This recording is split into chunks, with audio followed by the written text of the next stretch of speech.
सफलता शब्द सुनने में कितना अच्छा लगता है और पाना भी हर कोई चाहता है। लेकिन इस दुनिया में कुछ भी फ्री ऑफ कॉस्ट नहीं मिलता। अपॉर्चुनिटी, सफलता, ये भी नहीं, कोई ना कोई कीमत जरूर चुकानी पड़ती है।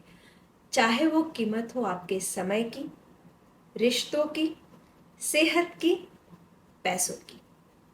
कोई भी कीमत हो सकती है आपके सैक्रिफाइस की, उस अपॉर्चुनिटी को एक्सरसाइज करने के लिए। अगर आप ध्यान से देखोगे तो किसी भी सफल व्यक्ति के पीछे किसी औरत का नहीं, लेकिन उसको मिली गई अपॉर्चुनिटी और उस अपॉर्चुनिटी को पाने के लिए दी गए सेक्रीफाइस का हाथ होगा। हर कोई ऐसा कहता है कि सफलता की जो मंजिल है वो 3 स्तंभ पे खड़ी है। एक है इंटेंशन, दूसरा स्किल और तीसरा हार्डवर्क। लेकिन मेरा ऐसा मानना है कि सफलता की मंजिल जो है वो 4 स्तंभ पे खड़ी है और चौथा जो स्तंभ है वो है अपॉर्चुनिटी। अपॉर्चुनिटी बहुत ही इम्पोर्टेंट रोल अदा करती है।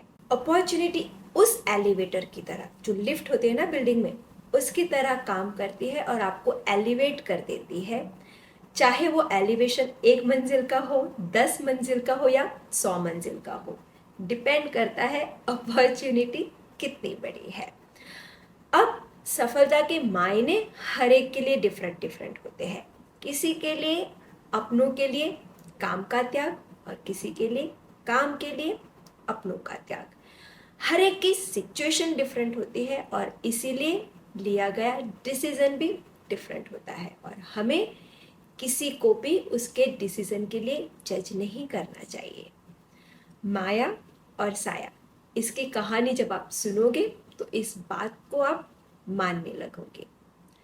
माया और साया दोनों पक्की सहेलियां थी और दोनों मेहंदी आर्टिस्ट थी। अब हम मेहंदी आर्टिस्ट हैं तो इसीलिए हम मेहंदी आर्टिस्ट का एग्जाम्पल ले रहे हैं, हम कनेक्ट कर पाएंगे। तो दोनों मेहंदी आर्टिस्ट थी और दोनों की बेटियां एक ही स्कूल में पढ़ाई करती थी। दोनों की बेटियों ने ड्रामा में पार्ट लिया था और उनका परफॉर्मेंस होने वाला था। दोनों की बेटियां बहुत खुश थी। एक तो उनका परफॉर्मेंस था और दूसरा उनकी मॉम ऑडियंस में बैठी होंगी जब उनका ये परफॉर्मेंस हो रहा है। हम सब जानते हैं कि बच्चों की खुशियाँ इतनी छोटी छोटी बातों में होती है। जब वो कुछ परफॉर्म करते हैं और उनके पेरेंट्स ऑडियंस में बैठकर उनको चीयर करते हैं, ये उनके लिए सबसे बड़ी बात होती है। वो स्टेज पर खड़े रह के पहले अपने पेरेंट्स को ढूंढते हैं, फिर वो अपना परफॉर्मेंस स्टार्ट करते हैं। तो ये होता है बच्चों का एक्साइटमेंट। अब हुआ क्या, कहानी में ट्विस्ट।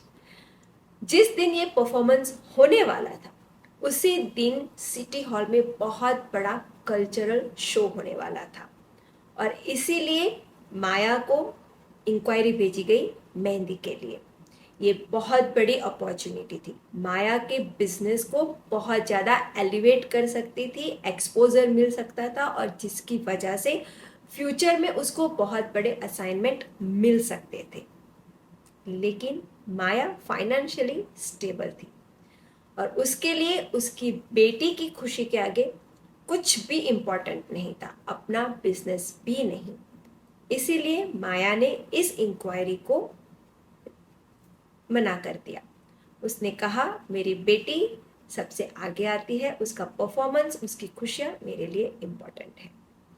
अब सेम इंक्वायरी साया को भी भेजी गई, लेकिन साया ने इस इंक्वायरी को एक्सेप्ट कर लिया, इस अपॉर्चुनिटी को एक्सेप्ट कर लिया। अब हमारा जजमेंटल माइंड, हम इमीडिएटली साया को जज करेंगे कि देखो कितनी मनी माइंडेड है। एक और माया है उसकी सहेली जिसने अपनी बेटी के लिए इतना बड़ा अपॉर्चुनिटी जाने दिया, लेकिन ये अपनी बेटी की खुशी के आगे ये अपॉर्चुनिटी उसको इम्पोर्टेंट लगती है। ये हम जज करेंगे, लेकिन हकीकत कुछ और थी। साया सिंगल मॉम थी, उसकी बेटी की जिम्मेदारी उसके सर पे थी। हालांकि उसके सारे जो बिल्स थे वो साया की मेहंदी के काम से ही भरे जाते थे। इवन उसकी बेटी की स्कूल की फीस भी। अगर इस अपॉर्चुनिटी को एक्सेप्ट करती है, उसके बिजनेस को एक नया एक्सपोजर मिलता है, उसकी इनकम बढ़ती है, तो हो सकता है कि उसकी बेटी साल दर साल स्कूल में पढ़ सके। अगर उसके पास पैसे ही नहीं होंगे तो उसकी बेटी स्कूल भी नहीं जा पाएगी। अगर स्कूल नहीं जा पाएगी तो कोई भी परफॉर्मेंस नहीं कर पाएगी। अगर स्कूल में रहेगी तो ऐसे परफॉर्मेंस हर साल आते रहेंगे। इसीलिए साया का इस अपॉर्चुनिटी को एक्सेप्ट करना बहुत ज़रूरी था, उसकी बेटी के फ्यूचर के लिए भी और उसके खुद के फ्यूचर के लिए भी। तो इसलिए साया ने इस अपॉर्चुनिटी के लिए अपनी बेटी की खुशी को सेक्रीफाइस करना ज़्यादा मुनासिब माना। मैंने पहले ही कहा, इस दुनिया में कुछ भी फ्री ऑफ कॉस्ट नहीं होता, कोई ना कोई कीमत ज़रूर चुकानी पड़ती है। शायद हम ध्यान नहीं देते, नज़रअंदाज कर जाते हैं, लेकिन हमारी ज़िंदगी में हम कई बार इस तरह की जब भी अपॉर्चुनिटीज़ आती है तो अपने आप को दो राह पर खड़े हुए पाते हैं। उस मोमेंट में हम क्या सेक्रीफाइस करके, किस अपॉर्चुनिटी को एक्सेप्ट करके डिसीजन लेते हैं और आगे बढ़ जाते हैं, उससे हमारी ज़िंदगी शेप अप होती है। अगर ये यकीन नहीं आता तो अभी इसी मोमेंट पे अपनी आँख को बंद करके सोचोगे कि ज़िंदगी के जितने भी आपने इम्पोर्टेंट डिसीजन लिए हैं तो आपने कुछ ना कुछ सेक्रीफाइस ज़रूर किया है। आपके बारे में तो मैं नहीं बता सकती, मैं आपको अपना एक्सपीरियंस ज़रूर शेयर कर सकती हूँ। जब मेरी शादी होने वाली थी, दो कैंडिडेट्स थे। एक लड़का पढ़ा लिखा था, अपने पैरों पे खड़ा था, मॉडर्न ख्यालात वाला था, जो मुझे सपोर्ट कर सकता था, लेकिन सिंगापुर में रहता था।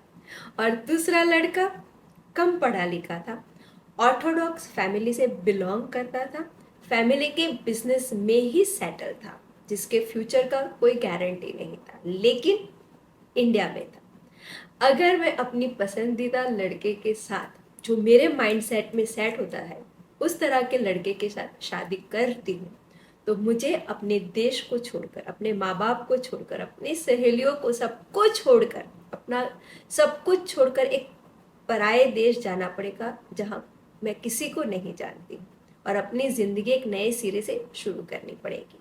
वो सेक्रीफाइस करना मैंने मुनासिब माना, क्योंकि जिस लड़के से मैंने शादी करना चाहा, उसके साथ मैंने अपना फ्यूचर ब्राइट देखा, तो ये मेरा सेक्रीफाइस था। तो इस तरह से ज़िंदगी में बहुत सारे हमारे मोड़ आते हैं, अपॉर्चुनिटी आती है, जहाँ पर हम कुछ ना कुछ कीमत चुकाते हैं और आगे बढ़ जाते हैं। हमारा डिसीजन होता है तो हमारी रिस्पॉन्सिबिलिटी होती है। अब ये मत कहना कि आपकी ज़िंदगी के सभी डिसीजन किसी और ने लिए हैं।